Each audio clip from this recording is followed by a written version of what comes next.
Hello and welcome back to Art and Soul. Today we're going to be doing a little bit more of a kind of artsy, kind of mental healthy, mostly mental healthy little project today.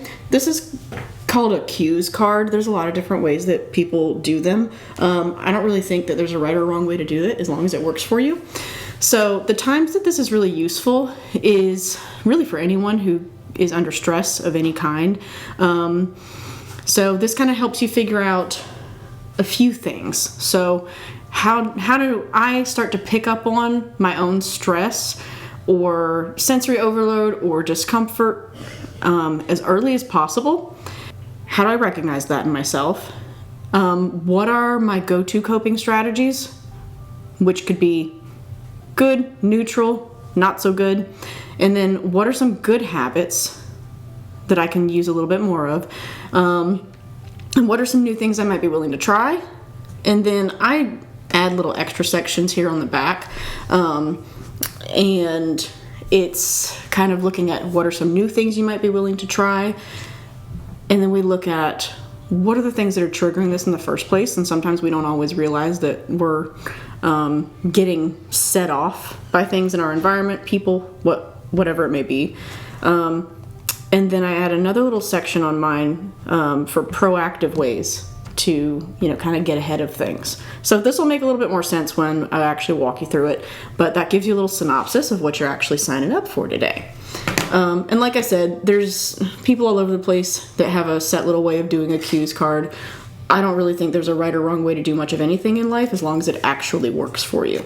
So, and this can be really useful, like I said, for stress. It can also be useful for ADHD, autism, any types of neurodivergence or sensory issues. So this is really adaptable and you can kind of make it your own thing. Also, anxiety, what have you. So I personally am a fan of bright neon colored things because it gets my attention and it's a little bit more fun to interact with. However, for the purpose of this activity, I'm going to use a white card because things are going to show up a little bit better, and you're going to be able to see some of the color coding that we're going to do on this. So keep that in mind. If you like different colors of things and it's going to be a little bit better for you and make it a little bit more interactive and something you actually would want to use because it's fun, then use a brighter color. Do what works for your brain. So, over here, first thing we're going to do is take our little index card. And the reason I stick to index cards is mostly because you can cram them in your wallet or in like a little back pocket of a purse. There's always a pocket in a purse that everybody ignores, or just like trash and gum wrappers ends up in there. You can put your cues card in there now to make a little bit better use of that space. Okay? So all these little titles that I'm going to give, these sections, you can change them. It's whatever is going to stick in your brain and it's going to make sense for you because we are working with limited space. So the first thing we're going to do is divide this down the middle. I just folded it, so I've kind of got a, rough line here. We're going to flip it over on the back and do the same thing. I'm a chronic overachiever, so I'm going to help you also be a chronic overachiever for managing your stressors. So we're going to use every inch of this card. So the first section on here is going to be your tells, okay? So we're just going to abbreviate that really quickly. What are my tells? So when I say that, what I mean is, what are the things that you notice or other people notice you doing that lets you know, and anybody around you know, that you're getting a little irritated, you're getting stressed out, you're getting overloaded, overwhelmed, whatever it may be, okay? And the reason I say include feedback from other people is sometimes, especially if you've got people around you that know you well and they love you and they've learned to pay attention to you, they might be able to figure out what's a rough situation for you faster than you even realize it, okay? So we're thinking about anything in our behavior, the way we're thinking, the way we're feeling, the way we're socializing or interacting with other people or not interacting, that would be a tell for you that you're getting stressed out, overloaded, overwhelmed. Okay, I'll write down a couple examples. So I have getting irritable, self-isolating. I also tend to be a stress snacker. So if I'm starting to buy chips out of nowhere, I'm stressed. Okay. So there's a whole lot of other things you can put on here, and everybody's is going to look different. So for some tells, I have being irritable, self-isolating, starting to stress snack, noticing that you're wearing your headphones more, or that you're getting more headaches, not being able to do the basics. So if all of a sudden, previous week we were able to do, laundry, chores, staying on top of stuff, and then all of a sudden it's kind of we're can't really get out of bed, can't really do our normal stuff, not sleeping, like we mentioned, headaches, whatever. So this is all the stuff that you start to do when you're stressed out, even if you don't know why, okay? So, and we're starting with that. So the next thing we're going to go over to is all of your coping skills. This is the good, the bad, and the ugly, okay? So what you'll notice is that there's probably a couple things from your tells list that might make it over into the coping strategies card. So for me, that stress snacking, that's going to be over there. So even though it's not great, we're going to acknowledge that it's something that I do. Okay? Okay. So this next section here is a list of coping skills. Okay? So like I said, some of the stuff is going to move over from your tells. So, and some of them are good, some of them are bad. So for mine, the ones that moved over were the stress snacking, self-isolating, and headphones. There are ways to make these positive, and this is the part we're going to talk about next. I also have craving nature and exercise, taking a nap with a heating pad, audiobooks, and it's not necessarily just about audiobooks, it's about giving my brain new information, something that kind of distracts me or gets my mind off of whatever. Talking with friends, figuring out an easier way to handle meals and any other activities that I don't want to do. And also trading favors with people. So if there's something that I really don't want to do and somebody else around me has something they really don't want to do, let's swap things. Because sometimes it's easier to handle other people's stuff than your own. Because it doesn't feel as high stakes. Okay? So now what we're going to do is we're going to go through this all coping skills list, and we're going to highlight the good stuff and we're going to highlight the not so great stuff. So the not so great stuff we're going to do in orange. So stress snacking, not the greatest thing in the world. Self-isolating, we're going to take it and we're going to put it in orange, even though it's not necessarily the worst thing in the world, and I'm going to explain that a little bit better later. And anything that's a good coping skill, okay. So, and it is okay if a lot of the stuff on your list is in orange, okay? I work with this kind of stuff all the time, so I have a little bit of a benefit of thinking about and working on this kind of stuff consistently. That's not everybody's situation. So don't get judgy with yourself on that. We're going to flip over to the back now, after we've highlighted our good stuff and not so good stuff. And we're going to talk about new things to try. Okay? Now, the caveat here with new things to try is there might be stuff on here that you have tried before, or things that, maybe a therapist or a friend or a mentor, teacher said, hey, why don't you try this? And you've tried it in the past and it didn't work. That doesn't necessarily mean it's always going to be like that. Remember that you're growing, you're maturing, things like that. So a skill that you tried out 5 years ago and didn't do anything for you doesn't mean that it wouldn't work today if you were willing to try it again. So, I'm not just trying to tell you to, use the same stuff over and over. But every now and then revisit something that didn't work for you in the past just to see if you've changed or adapted, or if there's a way that you have learned that you can modify that skill to make it work for you now. And then we're also looking at maybe new things that you have not tried or thought of. For a lot of people, this is going to be stuff like yoga, meditation, whatever.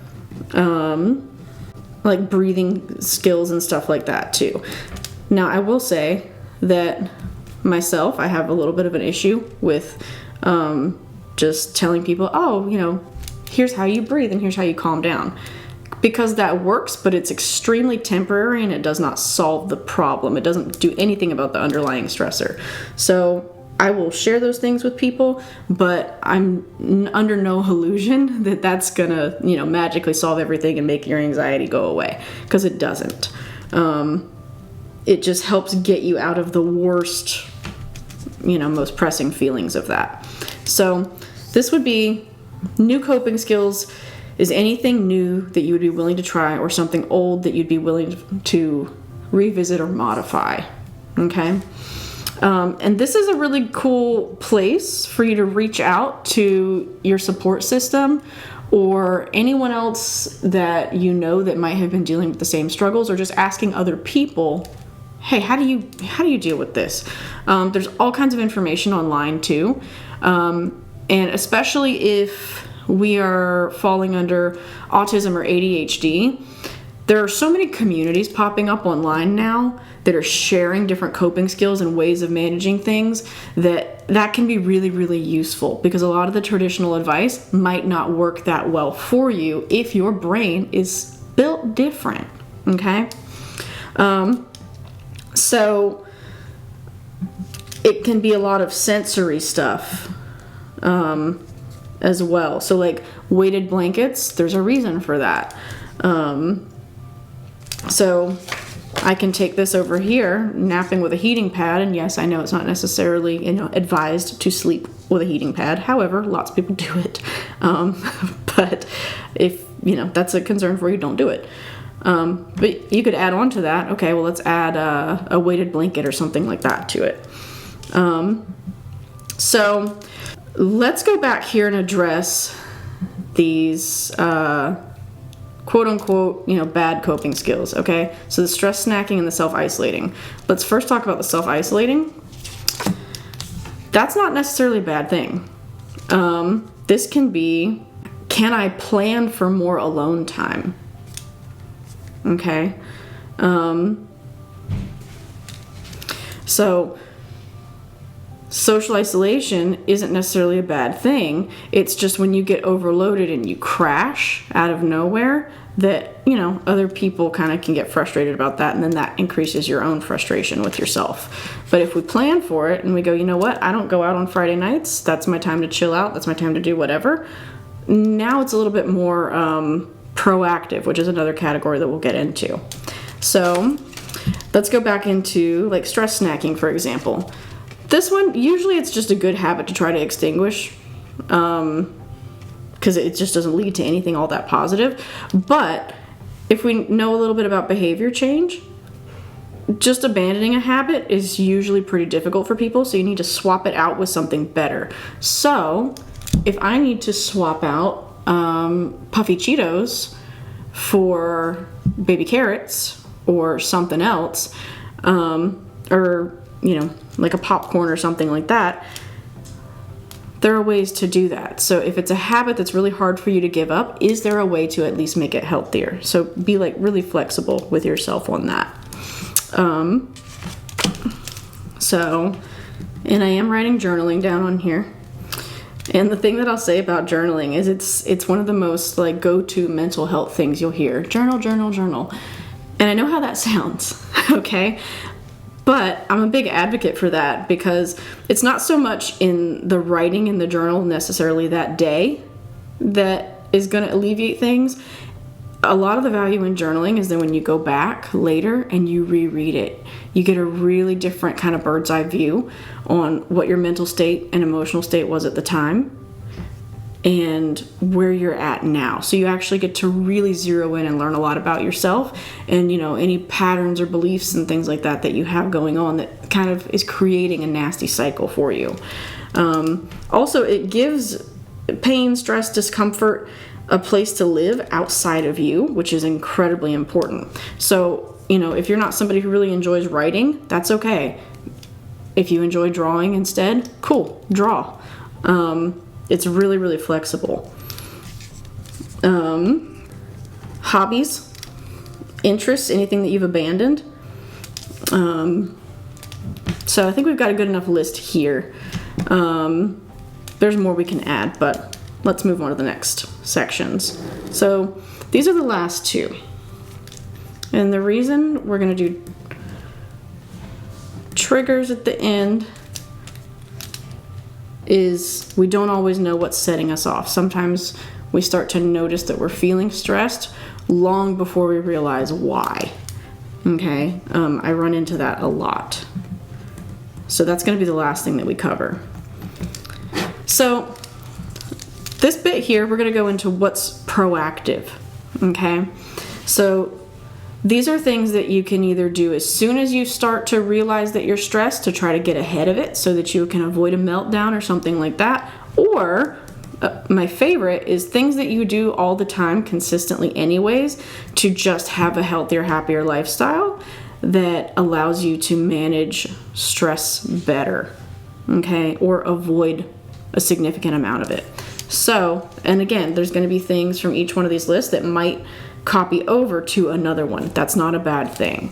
So, like planned alone time, that's a proactive strategy. If you pick a night every week to just chill out and be by yourself and do the things that you need to do to recharge, cool.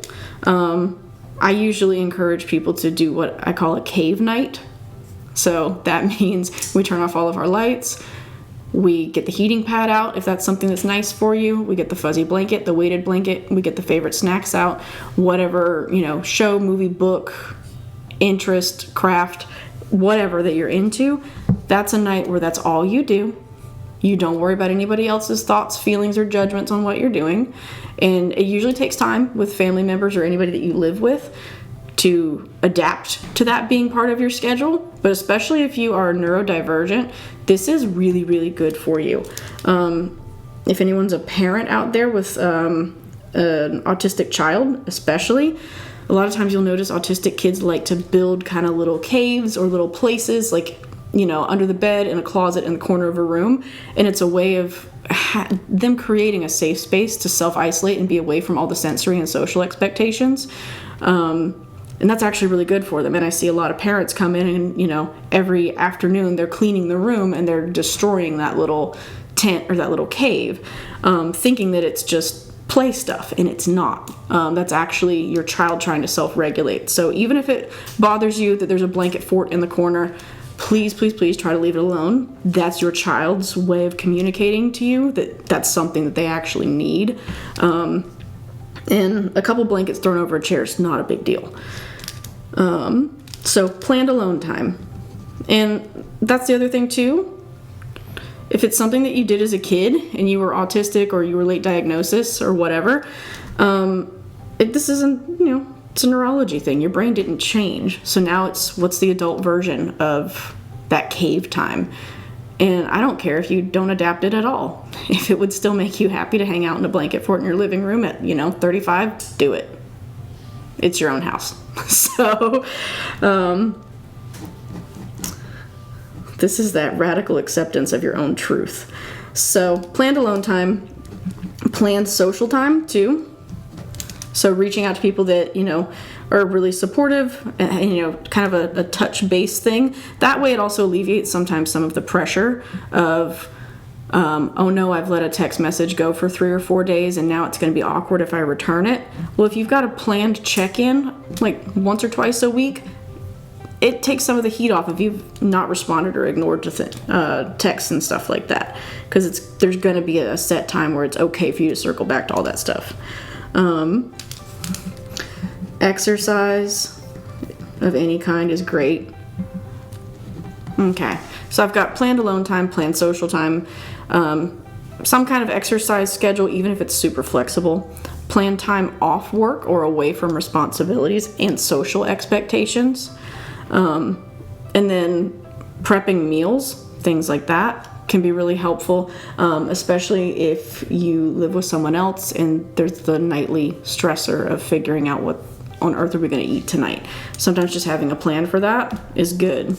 In the past, and I know this is going to sound like way, way, way overkill, I have planned out all my meals for an entire month on like a Sunday afternoon and just written down all the ingredients that I'm going to need. That way, I don't even have to think about my grocery list for the rest of that month. I can basically just take a picture of that, put it in my phone, boom, boom, boom, I'm throwing together my grocery list off that. So it's basically spend one afternoon using all of your brain power for like 2 hours so that you don't have to think again for 30 days. I'm a fan of that. Again, that's not for everybody. And this last one is triggers. And the reason we're doing this at the end is because as I've mentioned a few times now, we don't always know what's stressing us out or what's setting us off. Sometimes we just notice the things from our tells category. So we might notice panic attacks, heart racing, getting snappy and irritable with other people, all that kind of stuff. That's the stuff we might notice first, or that other people will notice and tell us about. They usually don't use nice words to tell us that we're doing those things, but that's okay, we'll take it. So that stuff is usually what shows up first, and then we kind of have to take a step back and go, wait, what's causing this and why am I so stressed out? When we look at that and we start to understand ourselves and our own reactions, after we get calmed down a little bit, that's when we can zoom out and take that bird's eye view of what's actually causing this for me anyway. And the better you are at identifying the things that are setting you off, the more useful this card becomes, especially because you can anticipate situations that might be hard for you and plan for them a little bit better. So like proactively would also be like, just keep your headphones on you if you're going to be in a loud, noisy area. Okay. So the things that might stress you out, because we're in it right now, let's just put tax season. So the nice part about this is it's something that you can plan for. Ha ha ha ha. This can also be like theme parks, birthday parties, new social situations. School is a big one. Okay. I also added daily difficult tasks in addition to stuff like academics, social situations, new jobs, stuff like that. Because sometimes it's the daily tasks that are actually a little bit more difficult for people, just depending on who you are. So if there are things that are predictable, like you know you're going to have a hard time managing that kind of daily type of stuff, this is where we look at for a routine or a way to make it a little bit easier. And if a routine doesn't work, you can also do it in batches. So whenever you do have the energy to do it or the bandwidth to do it, cool. This is also where this piece is useful. Back over here, trading favors. Okay? It is completely fine to find people that you can ask for help for things. And it's really important that you find people that you feel like you can be vulnerable enough to say, hey, you know, this seems like a small task, but it's really hard for me. Can you help? And a lot of times we face judgment if we have a tough time doing quote unquote easy tasks. But it really doesn't matter. What's hard for you is what's hard for you. So with that, I think we covered pretty much everything I was intending to. And you can change this and adapt it however you want to, as long as it's something that actually works for you. You can decorate it, make it fun, make it something that you want to interact with. And yeah, let me know some of your thoughts on this. And I know as soon as I stop this video, I'm going to look at this card and think of 47 other things that I could have added on here, but that's okay. Thank you again for joining, and I hope you learned something from this today. Hope it helps.